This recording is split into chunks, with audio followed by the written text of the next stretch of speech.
kembali lagi di Hidup Sehat pemirsa. Nah, kali ini kita mau membahas mengenai protein, yaitu yang dari susu. Ada susu nabati atau susu hewani, yang mana yang lebih bagus ya, Dokter Vito? Iya, kadang-kadang katanya seluruh selera, tapi enggak juga, harusnya ada pertimbangan gizinya dong. Maka kali ini kita bersama dengan Dokter Ida Gunawan, spesialis gizi klinik konsultan. Dokter. Selamat pagi, Dokter. Pagi. Selamat pagi. Fakta atau mitos ya, Dokter ya? Langsung nih kita. Ya. Baik, Dok, ini susu nabati cocok untuk orang yang mungkin alergi terhadap susu hewani. Ini fakta atau mitos? Ya, ini fakta. Yeay, ya. fakta. Ini adalah fakta. Kita tahu bahwa pemilihan atau pemindahan seseorang dari susu sapi pergi ke susu plant based ya, atau yang nabati ya, bisa susu soy, susu almond, susu beras dan banyak sekali. Itu salah satunya karena lactose intolerance. Nah, yang kedua, karena adanya alergi terhadap protein yang ada di kandungan susu hewani ya. Jadi bisa susu sapi, susu kerbau, ataupun susu kambing, ya itu banyak sekali. Nah, salah satunya proteinnya adalah kasein, whey protein, dan sebagainya. Bisa saja terjadi alergi. Yang ketiga, pemindahannya itu bisa karena kepercayaan ya. Yang keempat, mereka consider masalah kesehatan. Jadi mereka selalu berpikir, oh kalau plant-based milk, jadi susu-susu yang berbasis nabati itu memberikan efek kesehatan yang lebih baik karena kandungan lemaknya menjadi lebih rendah. Jadi pemilihannya itu banyak sekali ya.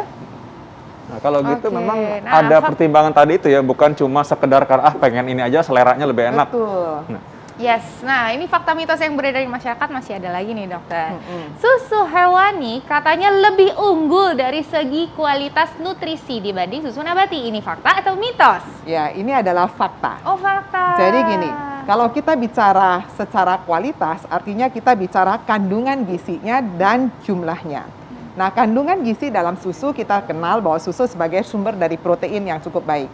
Kalau bicara protein berarti di situ ada asam amino. Nah, asam amino tuh ada yang esensial, artinya tubuh kita tuh butuh banget loh. Tapi tubuh nggak bisa bikin. Ya. Mau nggak mau kita harus dapatkan dari luar. Yang jadi masalah, apakah nabati tidak punya esensial? Jawabnya nabati punya esensial asam amino.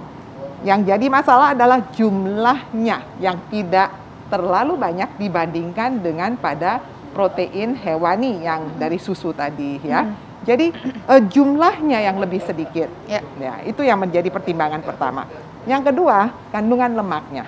Nah, kandungan lemak dalam susu hewani itu ada lemak jenuh dan dia juga lebih sedikit lemak tak jenuh ya.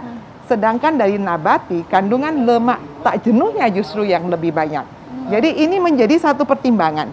Nah, yang paling orang pertimbangkan yang utama adalah kandungan protein dari asam amino esensial. nah, Gitu, berarti jadi lebih lengkap itu susu hewani berarti ya, Dok ya? Secara kualitas asam amino, iya. Secara kualitas asam amino. ini Oke. penting untuk diketahui ya, karena kalau kadang-kadang orang kan melihat sisi gizinya ya, kadang-kadang mereka pikir, oh jangan-jangan ini lebih rendah nih. Nah, tapi ternyata kita kalau ngomong soal protein nih mungkin, atau tentang kalsium dan lain-lain ya. Katanya kalau susu yang nabati ini kandungan kalsium dan proteinnya justru sebenarnya cukup tinggi, terutama pada susu kedelai. Ini fakta atau mitos? Ya, ini adalah fakta. Tuh, Wow. aneh kan?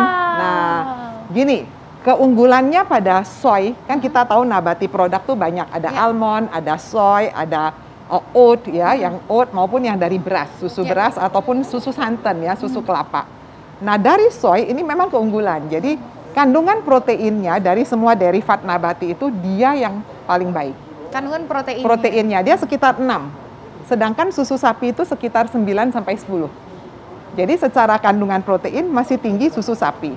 Secara kualitas asam amino memang masih lebih besar jumlahnya di susu sapi dibanding si soy. Ya. Ya, memang kandungan proteinnya kan dia 6, ini 9. Ya. Nah, kemudian di susu soy, kandungan kalsiumnya kita selalu berpikir, kalsium itu banyak di susu. Selalu susunya susu sapi kan? Iya. Ternyata kandungan kalsium banyak di soy. Soy itu kandungan kalsiumnya kira-kira 450 mg per 240 ml susu. Sedangkan kandungan kalsium pada susu sapi 300 mg per 240 ml. Tapi belum selesai, Dokter Vito. Itu kan baru dari jumlah. Kalau jumlah yang masuk ke tubuh, yang penting apa sih? tubuh bisa menyerap dan bisa menggunakan secara baik. Betul. Ya? Kalau semua jumlah dimasukkan tapi tubuhnya nggak bisa menyerap, sama aja dikeluarin lagi ya dok ya. Nah, yang jadi masalah pada susu hewani, ternyata kalsium penyerapannya lebih tinggi dibanding susu nabati. Jadi penyerapan kalsium dari susu sapi ini kira-kira antara 30 sampai 35%. Sedangkan pada nabati antara 20 sampai 30%. Pertanyaannya kok bisa? Artinya kan si nabati kandungan kalsium tinggi. Tapi yang bisa diambil tubuh tuh kira-kira cuma 20-30%. Sedangkan susu sapi kalsiumnya cuma 300. Tapi tubuh bisa menyerap sampai 40%. Pertanyaannya kok bisa sih dok? Kita harus ingat, produk nabati banyak mengandung fitat dan oksalat. Fitat dan oksalat sifatnya kompetitif. Jadi bersaing pada waktu proses penyerapan kalsium di dalam tubuh kita. Oh gitu ya, jadi karena itu memang walaupun tinggi tapi nggak sempat terserap berarti. Nah, tidak serap maksimal ya. Dok, aku ada yang suka dikirimin sama teman-teman, ternyata enak tuh, susu almond. Nah, susu almond ini katanya kaya akan nutrisi dan dapat mencegah penyakit jantung. Karena ini kasih ke aku makanya. Ini fakta atau mitos? Ya betul, ini jawabannya fakta. Fakta! Ya, pertanyaannya kok bisa sih dok, kok bukan soy ya? Nah, susu almond ini kalorinya lebih sedikit, Dokter Vito. Kalorinya? Lebih rendah. Lebih rendah. Jadi dalam 240 ml susu almond, kita bandingkan dengan soy ya, sama-sama nabati ya. Ternyata kalorinya cuma 30 kalori. Jadi buat orang mau berdiet, turunkan berat badan, oke. Nah, sedangkan kalau yang di soy dalam 240, kalorinya kira-kira 130 kilokalori. Jadi memang dia lebih sedikit, 1/4 lebih sedikit. Kemudian kandungan proteinnya dia lebih rendah juga. Jadi sebenarnya almond itu kurang terlalu cocok untuk anak-anak yang dalam proses tumbuh kembang. Karena proteinnya jumlahnya sedikit. Nah, tapi dia punya keunggulan. Keunggulannya apa? Dia kaya akan vitamin E. Vitamin E itu sangat baik sebagai antioksidan, terutama untuk proses-proses perbaikan pada pembuluh darah, untuk mencegah segala proses radikal bebas yang merusak pembentukan plak dan sebagainya. Oke, berarti bisa di ini ya, udah kayak bisa di garis bawah ini bahwa kalau misalnya susu almond kita kasihnya untuk yang orang dewasa. Ya dok ya. Justru orang dewasa yang mau menjaga tubuhnya supaya tetap slim, mau diet. Nah boleh tuh minum susu almond, apalagi ada kandungan vitamin E-nya, antioksidannya tinggi. Tapi kalau misalnya untuk anak-anak tetap susu sapi ya dok ya, susu sapi. Atau kalau misalnya alergi nih kayak anak saya dok, dia minumnya susunya susu kedelai. Oke, selanjutnya nih, fakta atau mitos? Susu oat ini mengandung banyak nutrisi dan juga tinggi serat. Ini fakta atau mitos dokter? Tapi jadi jawab dulu dokter, sesaat lagi kita akan kembali tetap di Hidup Sehat. Kembali lagi pemirsa di Hidup Sehat, kita masih membahas mengenai susu sapi versus dengan susu nabati. Nah, ini tadi ada fakta mitos yang belum dijawab nih dokter. Susu oat ini mengandung banyak nutrisi dan juga tinggi serat. Ini fakta atau mitos, dokter? Ya, ini adalah fakta. Fakta! Ya, jadi gini, dalam 1 gelas susu oat itu dia mengandung kira-kira 2 gram fiber atau 2 gram serat. Jadi ini cukup bagus sekali buat kita yang mau berdiet ya, dokter Arin. Jadi mau pengen badannya bagus, pengen lebih kurus, tapi kita juga mendapatkan banyak manfaat susu. Nah, mungkin ini salah satu pilihannya selain dari susu almond tadi. Yes, ya? betul sekali. Nah, dok, ini ada juga pengalaman saya waktu masih di daerah terpencil ya. Ini bukan karena mau diet nih, tapi waktu itu dikasih susu air tajin, susu air beras jadinya. Ini warnanya putih juga sih.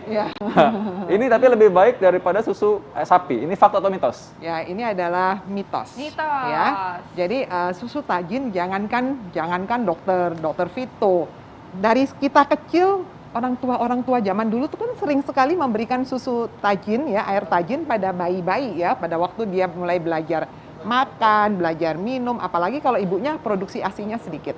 Jadi karena melihat warnanya putih, sama-sama dipikirnya kandungan gizi dari si susu ini bisa tergantikan. Nah, ini adalah mitos. Jadi kalau susu tajin itu memang kandungan dari karbohidrat maupun proteinnya seperti dengan pada beras gitu ya. Tapi ini malah lebih sedikit lagi. Artinya kandungan karbohidratnya menjadi lebih besar. Kalau untuk anak-anak kita butuh kandungan proteinnya dan lemak-lemak omega itu yang lebih besar. Oke, jadi berarti ini dok, susu sapi tetap yang terbaik karena lengkap nutrisi dan juga paling tinggi kandungan protein, lemak dan juga karbohidrat. Ini fakta atau mitos, dokter? Nah, ini sebetulnya adalah mitos. Mitos. Ya, mitos. Kenapa? Dia terbaik betul buat mereka yang tidak ada masalah. Ya, buat mereka yang tidak ada mengalami gangguan intoleransi, tidak ada alergi, ya dia bisa menjadi salah satu pilihan ya. Betul. Tapi kalau mereka ada intoleransi laktosa, masalahnya intoleransi laktosa di Asia itu kira-kira 80 sampai 50% kasusnya. Banyak sekali. Nah, kalau dia ada intoleransi, apalagi kalau ada alergi, maka ini tidak menjadi pilihan yang baik. Tidak menjadi pilihan, ya. Jadi Nggak bisa berarti- dipaksain juga kalau misalnya memang alergi gitu ya, ya nggak bisa dipaksain juga. Langsung kita ada gantinya, yaitu susu nabati ya dok ya. Oke deh dokter. Nah ini tips deh dok untuk memilih susu yang tepat untuk kita dan juga keluarga supaya kita semua sehat. Silakan Ya, dokter. Baik.